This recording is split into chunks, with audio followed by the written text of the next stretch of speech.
to try to showcase one of the proper ways to use an elephant, and a way that can make elephants an absolute nightmare to counter.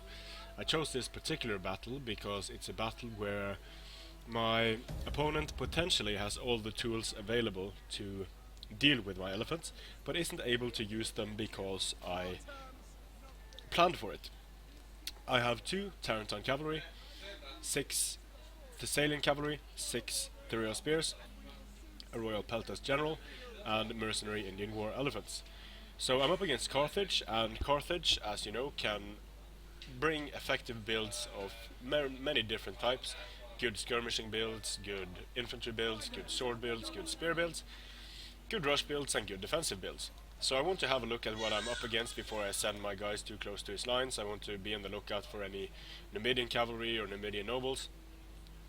But I can't really see any cavalry yet, and I can only see this general's bodyguard and a lot of skirmishers. So my opponent has 5 Libyan peltasts, he has 4 mercenary Iberian swords, and he has 2 mercenary Cretan archers. Now what that means in practice is that both of my opponents, both the front lines and the back lines, are going to be very difficult to get elephants into, because he has these 5 Libyan peltasts and they will shred elephants in seconds. The same with these mercenary Iberian swords. Now my opponent actually has 10 units capable of skirmishing very effectively here. So I'm going to have to be, or he actually has 11. Yeah, he has 11 because he has 5 Libyan peltasts, 4 mercenary Iberian swords, and 2 mercenary Cretan archers. He also has a strong infantry corps consisting of 6 Carthaginian hoplites. So, and also 2 mercenary noble fighters. So this is a kind of a mix between rush and skirmishing. He's going to be able to defeat my infantry very easily. So what I'm going to have to do is use my cavalry to its maximum effect, take out his Iberian swords, take out his Libyan peltasts, take out his Carthaginian hoplites, and then send in the elephants when all of the threats are dealt with.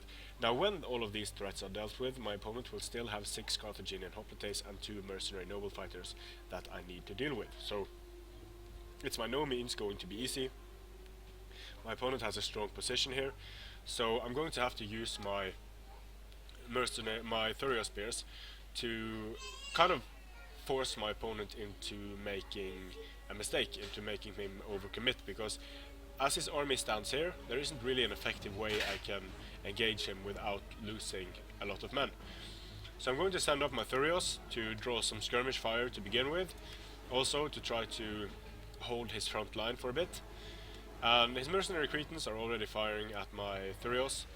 I'm going to throw some javelins at these Libyan peltasts, but then I'm quickly going to focus fire on these mercenary noble fighters to try to take them down and to force a reaction out of my opponent, because he won't like to see one of his most expensive units getting shredded by Thurio spears. So this is going to kill them very quickly indeed. When I do that, I see that he doesn't have any skirmishers focused on my elephants. I'm going to move them a bit closer while charging in with Thessalians into the flanks. They're going to get stopped by the Carthaginian hoplites, but it's going to be very important to stop these Libyan peltasts from firing, to stop these mercenary Iberian swords from fighting, and to stop these Libyan peltasts from fighting. So I'm doing the same on the other side, charging the Iberian swords, charging through the gap with my Thessalians, holding all of these skirmishers with the Thessalians. His mercenary noble fighters are going to absolutely shred my Thurios, so I need to put my Thurios into square formation to make them hold for longer, to extend my opponent's lines. Now we have an opening, almost. These guys can still fire at my elephants and kill them fairly effectively, so I need to get some cavalry into the mix here. My opponent is moving his Iberian swords, but unfortunately for him, that moves them into the charge path of my elephants. And they're going to be able to take care of 3 units that potentially are very dangerous to them here. The mercenary Iberian swords, the Libyan peltasts, and by following up with cavalry, I'm able to tie down all of these skirmishers. And now at this point, it is close to GG, because if my opponent loses all of his supporting units, all of his skirmishers, it's going to be very difficult for these Carthaginian hoplites to defend against the combined assault of elephants and skirmishing cavalry and shock cavalry. Still, he has a chance of doing so. These Carthaginian hoplites are being defeated by my royal peltas general, while the squares are just holding. Now, I think my opponent forgot about his mercenary noble fighters, which is kind of understandable seeing the mayhem I'm causing in his backlines here. So quickly all of his skirmishers are going down, his general's bodyguard is also dying, and now his engaged infantry is open for rear charging by elephants and shock cavalry.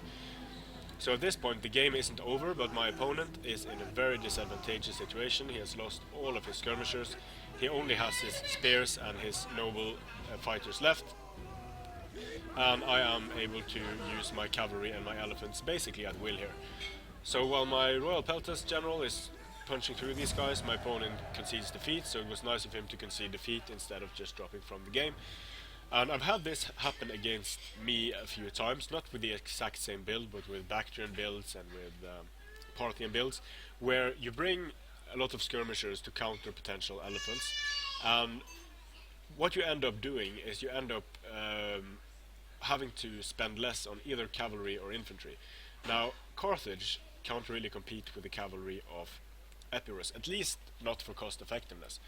And the bringing these mercenary noble fighters, well, I kind of like the build. The problem is that this build is going to have a very hard time protecting its skirmishers. So while the infantry is actually very strong, he has 12 infantry units, 2 of these guys are absolute beasts. These guys can hold for quite some time, and these guys can support multiple fights with their javelins. It's going to be difficult to protect the skirmishers and dealing with elephants that run through the back lines. So some of these Thessalians did very well. The Thurios didn't do too well, the Royal Peltas did okay for the time it was engaged, but the real problem here was an elephant charging into disorganized backlines of an enemy army. So just not bringing skirmishers can be very effective against armies that rely on skirmishers to take care of very dangerous special units like these mercenary Indian war elephants. And if I had tried to out-skirmish the skirmishers myself, it would have been a lot more difficult than just by having the cavalry advantage and being able to attack at different angles and cause disarray in my opponent's lines. So, hopefully this was an enjoyable battle. I enjoyed it quite a lot. It's always fun when things like this works, and I'll see you again on the battlefield.